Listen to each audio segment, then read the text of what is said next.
CA 125. Unless you are a doctor, I hope you don't know what that means. Such a small word, but something that I kept in my head for such a long time. 8 years ago, I was out with friends in London, and I felt a really sharp pain in my pelvis.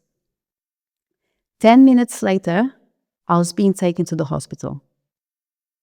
That was the first of several hospital visits that followed, each with a different misdiagnosis: pelvic infection, STD, pancreatitis. Luckily, none of them were true. But one day, I left the hospital with a piece of paper saying that I should investigate something further. CA 125 was elevated. So what I've done, the worst thing that anyone can do, I Googled it. So I quickly found out that that was a biomarker commonly associated to ovarian cancer. I had a business trip booked for Barcelona at the time, and a friend of mine was living there, and she recommended me a good gynecologist. I went to see her, and the day after, I was doing an MRI. The doctor came to me to share the results and said, "You have endometriosis." He seemed really sad, but I remember picking up my phone, calling my mom and my sister to tell the good news: I don't have cancer. I am sure a lot of you know the feeling of being waiting for a diagnosis. We think about this all day, every day. I cannot even count how many nights I couldn't sleep. So, when something like that happens, we have two options. We either think about that all day, or really, we try to find answers. For me, at the time, I didn't know what endometriosis was. When I was preparing for this talk, I reached out to an association called Mulherendo, and I asked them to share a questionnaire with their members. They kindly did, and the answers were shocking. 108 women answered.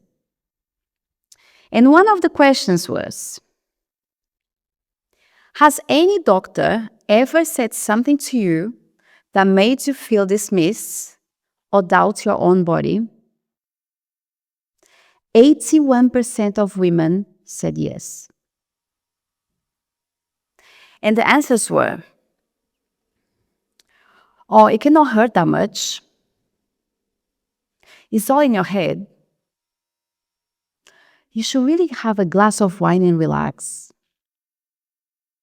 I think you should go out more often and make some friends, and you forget about it. Get pregnant, and the symptoms will disappear."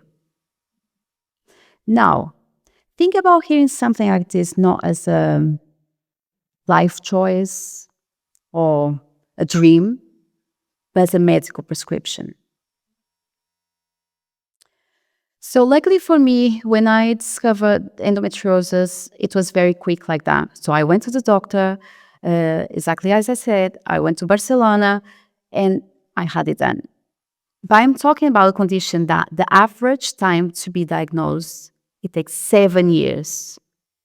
So imagine if being in that agony, not for 1 day or 1 week or a month, but 7 years. 7 years is the time. But then what it takes is pain. We're talking about something that the main symptom of the endometriosis is actually pain. And why is so dismissed nowadays? Think about any group of teenagers talking about their period, and one word for sure will be mentioned in that conversation: pain. So, luckily for me, it was quicker, but I didn't escape the emotional damage that comes with having this condition. Because beyond dismissal, there's something equally important and very damaging: the predictions. And to me, they sounded like, you need to take the pill to manage your symptoms. If you don't accept an IUD, your uterus will not be able to hold your baby if you ever get pregnant. Those sentences were heavy. But the day a doctor said to me that I was infertile, when I haven't even tried to conceive, something shifted inside me. And even if I didn't have enough evidence that it could be true, I started believing that story. And I lost trust in my body completely. Now, how could I rebuild that trust? Well, imagine a wall, a brick wall, where each brick muffles our ability to listen to our body. First, we need to recognize what those bricks are. Secondly, be brave enough to move them away. My wall was pretty high at the time. And my bricks were, some of the bricks were having a relationship that wasn't feeling aligned to me, living in a busy city far away from family, drinking 5 coffees a day and chasing a career, an eating disorder. And apart from all these things, I have the voices of the doctors telling me that my body was failing me. And to me, everything happened a little bit by chance.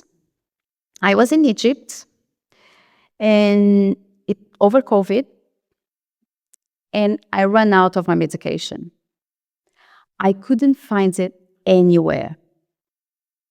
And I couldn't travel to another place to get it either. So I had no other choice but start trusting that my body will be okay. And that was the first of many bricks that I started breaking. I moved to a sunnier place, closer to nature. I removed my IUD. I tried all the diets that you can imagine in the world until I find something that finally worked for me. I've done a lot of therapy. And I finally stopped taking any synthetic hormones. I started looking for answers that I knew no doctor would ever give me. I've done a lot for myself. And in 2024, against everything that doctors have ever said to me, I got pregnant. Naturally, and on my first attempt. But the day I found out I was pregnant was also the day I've heard the voices of the doctors coming back, because I couldn't just unlearn from one day to another the story that I played so many times in my head. So instead of feeling happiness, I sit with the fear that I will not be able to keep my baby. Luckily, at the time, my wall was much smaller. So I asked a friend of mine, hypnotherapist, to create a recording for me. I'll listen to that recording every day, several times a day. And suddenly, this new voice started reshaping my story, and I regained trust in my body. Last year, I gave birth to my daughter. Thank you. At the age of 40. I'm very grateful for her. And I know my story is one of happiness. But I want to leave a message to healthcare professionals. You are extremely important. You save lives. And that's why we believe you. So when you say you are infertile, what we hear is, I will never have the family of my dreams. And those words follow us home. They sit with us at the dinner table, and they whisper to us at night. And they cause unnecessary stress in our body.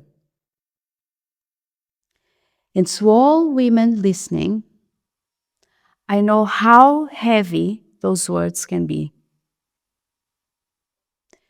But diagnosis is not your destiny. And someone else's words are not your truth. So question them, challenge them, seek again and ask again. And most importantly, don't let anyone write your story for you. Thank you.